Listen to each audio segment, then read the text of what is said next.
Hi guys, welcome back to my YouTube channel. This is my third video, so let's get continued with the chapter Chemical Reactions and Equations.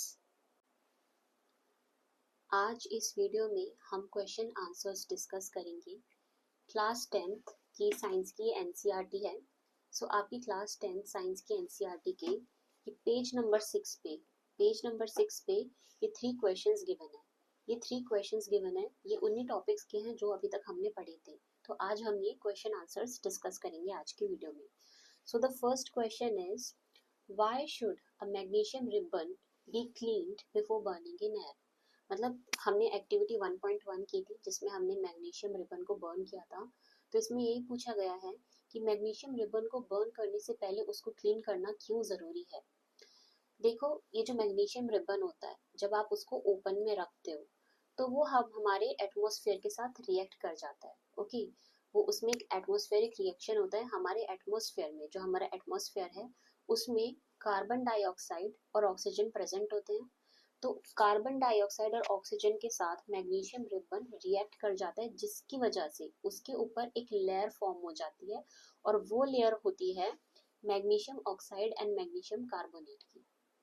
Okay, जब आप magnesium ribbon को open में रखते हो तो वो हमारे atmosphere में जो ऑक्सीजन और कार्बन डाइऑक्साइड है उसके साथ रिएक्ट कर जाता है।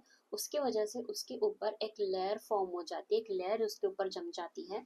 वो लेयर होती है magnesium oxide and magnesium carbonate की। तो इसी लेयर को क्लीन करने के लिए, उसको रिमूव करने के लिए इस लेयर को जो मैग्नीशियम रिबन होता है उसको क्लीन किया जाता है। और उसको क्लीन कैसे किया जाता है? सैंड पेपर की हेल्प से। उसको सैंड पेपर की हेल्प से उसको रब किया जाता है और ऐसे ये जो मैग्नीशियम ऑक्साइड और मैग्नीशियम कार्बोनेट की जो लेयर होती है वो उसके ऊपर से रिमूव की जाती है। ऐसा क्यों किया जाता है? ऐसा इसलिए किया जाता है ताकि वो स्मूथली बर्न हो जाए। जब आप उसको एक्टिविटी के लिए या रिएक्शन के लिए जब आप उसको बर्न करो तो वो स्मूथली बर्न हो जाए। तो यही रीजन है मैग्नीशियम रिबन को क्यों और कैसे क्लीन किया जाता है। मैं फिर से रिपीट करती हूँ, मैग्नीशियम रिबन को बर्न करने से पहले इसलिए क्लीन किया जाता है क्योंकि हमारे एटमॉस्फेयर में जो ऑक्सीजन और कार्बन डाइऑक्साइड प्रेजेंट होते हैं उनके साथ वो मैग्नीशियम रिबन रिएक्ट करता है। उस रिएक्शन की वजह से उसके ऊपर एक लेयर जम जाती है, एक लेयर फॉर्म होती है जो होती है magnesium oxide and magnesium carbonate की वो लेयर होती है। तो इस लेयर को रिमूव करने के लिए मैग्नीशियम रिबन को क्लीन किया जाता है और इसको क्लीन किया जाता है सैंड पेपर की हेल्प से। Okay, it is clean bye rubbing with sand paper after which magnesium Burns smoothly. Okay, so magnesium ribbon को क्लीन किया जाता है सैंड पेपर की हेल्प से और उसके बाद उसको बर्न किया जाता है ताकि वो स्मूथली बर्न हो सके। So this is the answer. ये मैंने आंसर पूरा प्रॉपर लिख कर दिया है।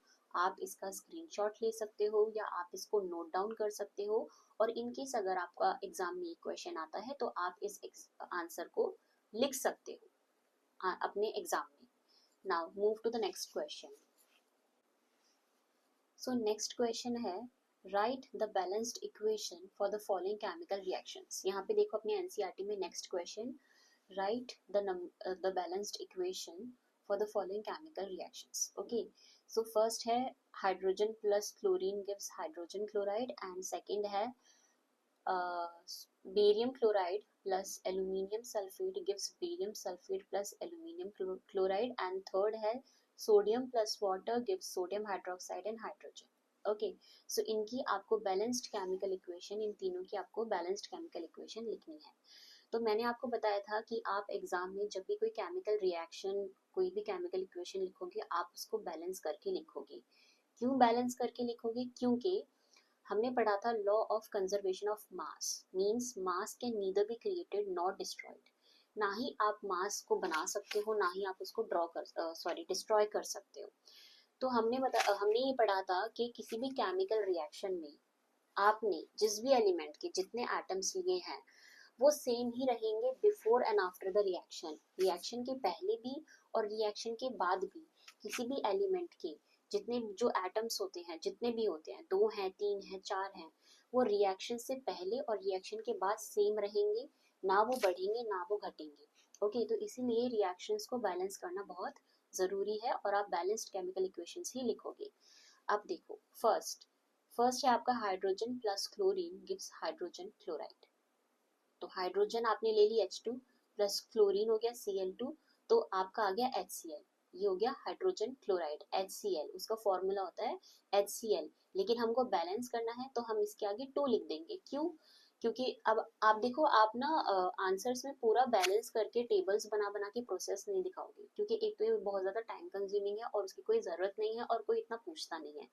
क्योंकि आप साइंस स्टूडेंट हो तो ये एज्यूम करके चलता है एग्जामिनर कि हाँ आपको आता है, और आप डायरेक्ट केमिकल इक्वेशंस को बैलेंस करके लिखोगे, प्रोसेस नहीं दिखाओगे अनटिल एंड अनलेस पूछा जाए। जब तक आपको पूछा नहीं जाए कि एक्सप्लेन करो आपने कैसे बैलेंस किया, तब तक आप उसको पूरा बैलेंस करके एक एक चीज को नहीं दिखाएंगे, आप डायरेक्ट बैलेंस्ड इक्वेशन लिखेंगे।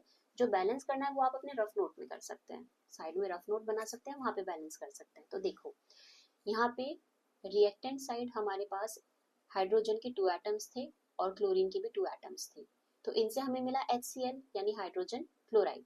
ठीक है, तो यहाँ पे भी हाइड्रोजन के 2 एटम्स ही होने चाहिए और क्लोरीन के भी 2 एटम्स ही होने चाहिए, because mass can neither be created not destroyed. जो भी नंबर ऑफ एटम्स होते हैं किसी भी एलिमेंट के, वो before and after reaction same होने चाहिए।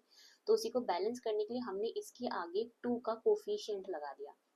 मैंने आपको एक और बात बताई थी कि आप केमिकल फॉर्मूला चेंज नहीं कर सकते। यहाँ पे आप H2Cl2 या फिर HCl ब्रैकेट में 2 ऐसा कुछ नहीं लिख सकते। आप केमिकल फॉर्मूला नहीं चेंज कर सकते। जो फॉर्मूला है वो ही रहेगा, आप बस इसके आगे इसको बैलेंस करने के लिए 2 का कोफिशिएंट लगा दिया। अब इसकी जो मल्टीप्लाई होगी H में यानी हाइड्रोजन में भी होगी और Cl में भी होगी। तो यहाँ पे हाइड्रोजन के भी 2 एटम्स हो जाएंगे और क्लोरीन के भी 2 एटम्स हो जाएंगे, तो आपको मिल गया हाइड्रोजन क्लोराइड। ओके, सो 2HCl। तो ये आ गई हमारी balanced chemical equation. Next is barium chloride plus aluminium sulphate gives barium sulphate plus aluminium chloride. So barium chloride का केमिकल फॉर्मूला हो गया BaCl2, ओके, प्लस एल्यूमिनियम का हो गया Al2SO4, okay. Now and bracket के बाहर 3, okay. Now barium sulphate BaSO4 plus aluminium chloride AlCl3। तो इसको बैलेंस करने के लिए जब आप रफ में बैलेंस करोगे, आप अपना रफ नोट बनाइए, आप उसमें बैलेंस करिए। तो बैलेंस करने के बाद आप नोटिस करोगे, तो इनको बैलेंस करने के लिए आपको यहाँ पे हमने 3 का कोफिशिएंट लगा दिया है, यहाँ पे 3 का कोफिशिएंट लगा दिया और यहाँ पे हमने 2 का कोफिशिएंट लगा दिया। अब आप दोनों तरफ, जब आप दोनों तरफ नोटिस करोगे, आप देखोगे तो आपको हर एक एलिमेंट के जो आपके एटम्स हैं वो आपको सेम मिलेंगे। So next is third, sodium plus water gives, तो सोडियम का हो गया Na, वाटर का H2O gives NaOH plus H2। इसको बैलेंस करने के लिए जब आप अपने रफ में इसको बैलेंस करोगे तो आपकी बैलेंस्ड केमिकल इक्वेशन आएगी 2Na plus 2H2O gives 2NaOH plus H2, okay. तो मैंने यहाँ पे पूरा बैलेंस करके रफ नोट नहीं दिखाया है, मैंने रफ में बैलेंस करके डायरेक्ट मैंने बैलेंस्ड केमिकल इक्वेशंस यहाँ पे लिख दी है। इन केस अगर आपको डिटेल में हर एक रिएक्शन का देखना है कि उसको मैंने कैसे बैलेंस किया है, तो please do let me know in comments. आप कमेंट करिए, फिर नेक्स्ट वीडियो में मैं आपको ये बैलेंस करके भी दिखाऊंगी। सो टिल देन आप इसका स्क्रीनशॉट ले सकते हो या फिर आप इसको लिख सकते हो, और इन केस अगर ये एग्जाम में आती हैं, so yes, here are your answers. Okay, now move to the question number 3. So question number 3 is write a balanced chemical equation with state symbols. Okay, write a balanced chemical equation with state symbols for the following reactions. Okay, आपको balance करके equations लिखनी है plus उनका state symbol लिखना है। State symbol means state, solid, liquid, gas या फिर aqueous solution. Okay, तो ये आपको लिखना होगा।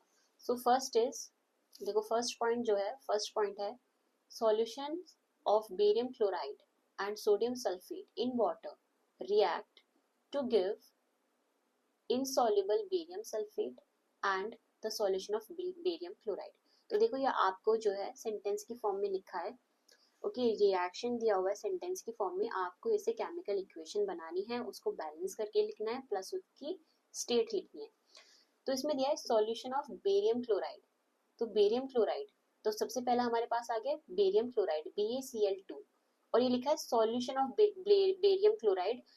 And sodium sulphate in water. तो मैंने आपको क्या बताया था कि जब भी किसी भी केमिकल की हम क्वांटिटी लेते हैं, एक स्पेसिफिक क्वांटिटी लेते हैं और उसको हम वाटर में डिसॉल्व करके जब हम सॉल्यूशन बनाते हैं तो उसको हम कहते हैं एक्वस सॉल्यूशन। क्या कहते हैं? Aqueous solution. तो यहाँ पे लिखा है solution of barium chloride and sodium sulphate in water, यानी कि हमने बेरियम क्लोराइड को और सोडियम सल्फेट को दोनों का वाटर में सॉल्यूशन बनाया, तो ये दोनों क्या हो गए? ये दोनों हो गए एक्वस सॉल्यूशन। तो हमने यहाँ पे ले लिया BaCl2 aqueous solution barium chloride का, Na2SO4 ये हो गया एक्वस सॉल्यूशन सोडियम सल्फेट का। ठीक है, ये दोनों आपस में रिएक्ट करते हैं to give BaSO4 which is solid, क्योंकि यहाँ पे लिखा है insoluble, insoluble barium sulphate. Insoluble means ये सॉल्युबल नहीं हुआ, ये वाटर में डिसॉल्व नहीं हुआ, ये इनसॉल्युबल रह गया, तो ये आपको सॉलिड स्टेट में मिल रहा है। ओके ये सॉलिड स्टेट में मिल रहा है क्योंकि ये डिसॉल्व नहीं हुआ है वाटर में, दिस इज इनसॉल्युबल। तो इनसॉल्युबल बेरियम सल्फेट, तो इनसॉल्युबल से हमें पता चल गया कि हमें सॉलिड स्टेट में मिल रहा है। Okay, so BaSO4 in solid state, barium sulfate plus NaCl, NaCl which is also aqueous solution and the solution of sodium chloride. यहाँ पे लिखा है ना the solution of sodium chloride, तो मतलब ये भी वाटर में सॉल्यूशन है, so this is also an aqueous solution. तो NaCl aqueous which is sodium chloride, इसको हमने बैलेंस किया तो हमने NaCl के आगे 2 का कोफिशिएंट लगा दिया, तो ये आपकी हो गई पूरी बैलेंस्ड केमिकल इक्वेशन। तो जब भी क्वेश्चन में लिखा हो जब भी क्वेश्चन में ये मेंशन्ड हो solution of this element, solution of that, तो किसी के आगे अगर सॉल्यूशन ऑफ लिखा है तो इसका मतलब है कि वो जो केमिकल है उसकी क्वांटिटी, स्पेसिफिक क्वांटिटी लेके वाटर में डिसॉल्व करके उसका एक्वस सॉल्यूशन बनाया हुआ है, तो उससे आपको पता पड़ जाएगा कि ये एक एक्वस सॉल्यूशन है। ऑलराइट, सो दोबारा से देखो BaCl2 which is aqueous plus Na2SO4 which is again aqueous gives BaSO4 which is solid, insoluble in water plus 2NaCl. Okay, so this is your balanced chemical and complete chemical reaction equation. Next is, next देखो यहाँ पे next दिया हुआ है sodium hydroxide solution in water. Again solution in water का क्या मतलब है? Aqueous solution. तो sodium hydroxide solution in water react with hydrochloric acid. Okay, so sodium hydroxide solution in water NaOH, इसका केमिकल फॉर्मूला है NaOH which is aqueous sodium hydroxide plus ये किसके साथ रिएक्ट कर रहा है? Hydrochloric acid. हाइड्रोक्लोरिक एसिड का formula होता है HCl which is also aqueous solution. Okay, so hydrochloric acid gives to produce sodium chloride solution and water. तो sodium chloride solution, solution means again it is an aqueous solution, इसके आगे लिखा है ना solution, तो जहाँ सॉल्यूशन लिखा हो उसका मतलब कि वो एक्वस सॉल्यूशन है, ये आप ध्यान रखना। Okay, so sodium chloride solution and water, तो सोडियम क्लोराइड हो गया NaCl, ओके सोडियम का Na और क्लोराइड का Cl, तो NaCl plus H2O. NaCl is aqueous solution and H2O which is liquid water. Okay, so this is your complete balanced chemical equation. So these are your 3 questions जो हमने अभी discuss करें page number 6 पे। अब next video में हम अपना next topic start करेंगे types of chemical reactions. Okay, and also I wanted to say something कि बहुत ज़्यादा गैप हो गया वीडियोस में, तो I admit my mistake and I apologise for that.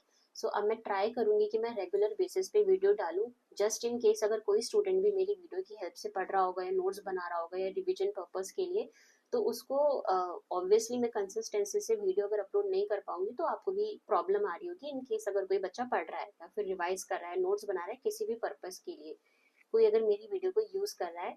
सो मैं अब पूरा ट्राई करूंगी, I will try my best to upload a video every day so that consistency बनी रहे वीडियोज में भी और आपके रिविजन में भी, क्योंकि एग्जाम्स भी आने वाले हैं आफ्टर 1 मंथ। ऑलमोस्ट हर एक स्कूल में एग्जाम होने वाले हैं क्लास 10th के semester 1। Okay, so I will try my best to be consistent on YouTube. So if you like my video, please like, share, subscribe and also hit the bell icon. See you in next video.